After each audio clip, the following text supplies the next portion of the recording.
เฮ้ยเจียวมีอย่างมาแล้วบ่เฮ้ยมาเร็ว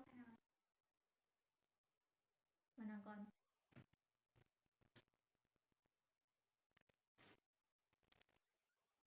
เฮ้ยอยากเป็นยังเฮ้ยเบาเลยกูบ่อยากจะเบาเลยกูหัวเสียแหงมื้อนี้มึงจำอีนายอะนะได้บ่ไอ้วายอันบอกเนี่ยอีอีนายวายนายวายอีนายตัวบออีเป็นนายวายเป็นจำได้นะมันบอกกูเคยเล่าให้ฟังมันมื้อเช้าแนวอีกแล้วสอดหูสอดเห็นเรื่องของกูอีกแล้วสารแหน่มื้อนี้แหละกูบอกโลดกูคิดแพ้น้องแล้วมื้อนี้ต้องให้ฮู้ว่าใครเป็นไผสิแล้วเมียงกูสิเอาไผไปเฝ้าโกนหน่อไม้อีนายวาย บ่ยานเป็นโทษเป็นหนี้บอกหน่อยแพงหลายบ่เออไปเผามื้อนี้มึงก็ไปนำเข้าใจบ่มึงก็ไปนำพนอยานบ่ต้องใช้อะไรดอกน้ำมันน่ะมันเปลืองให้เขาแต่กับไผไม่เตรียมบอกหน่อยกับใบตองแห้งมันก็ลุกวามหมดแล้วไอ้เขาเตรียมกาไฟเนาะเวลามึงไปมึงใส่ผ้าปากนะเด้อได้แบบใส่หน้ากากอะนะหน้ากากผ้าปากสีดำอะใช่ใส่สีดำแนวคนบ่เห็นน่ะกูก็สิใส่คือกันเด้อเอาไปแม่นเอาสีดำเนาะพายปากเนาะโดยเขาหน่อย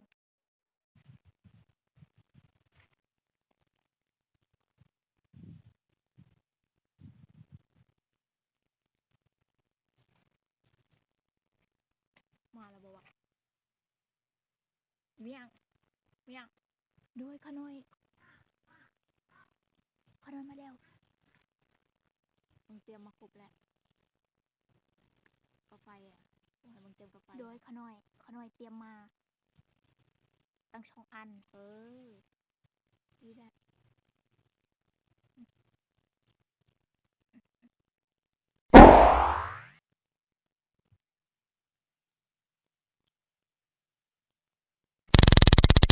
กูให้มึงหายใจปากปิดปากเตรียมมา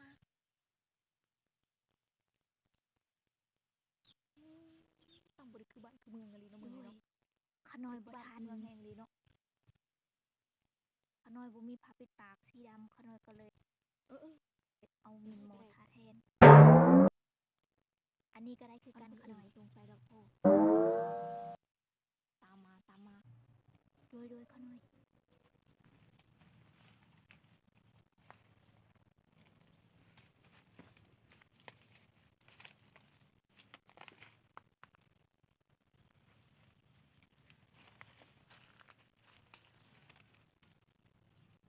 วันนี้แหละ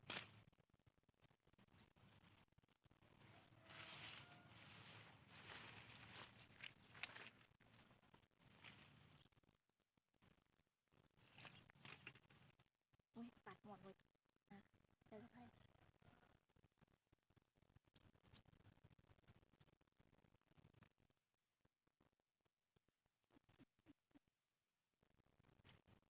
หัวเบิ่งต้นทางไว้โดยเขาหน่อยเบิ่งต้นทางอันนี้แหละ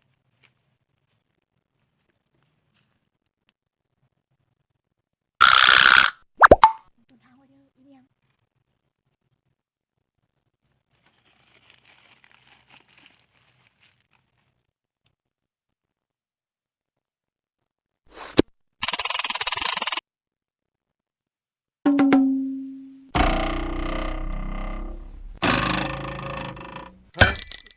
ลองเบิ่งอีกอันหนึ่งดู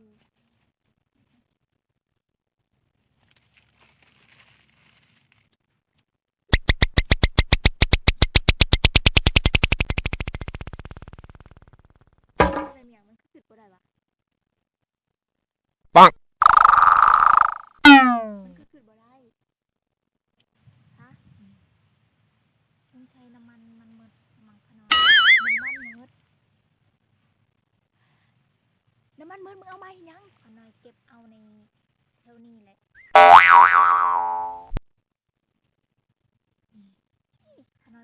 ชื่อๆน้อยเก็บเอาตามเท่านี้แหละสงสัยน้ำมันมันหมดแล้วก็น้อยอีได้วายมาแล้วอีได้วายมาแล้วไปเป็นตัวใครตัวมันแล้วมึง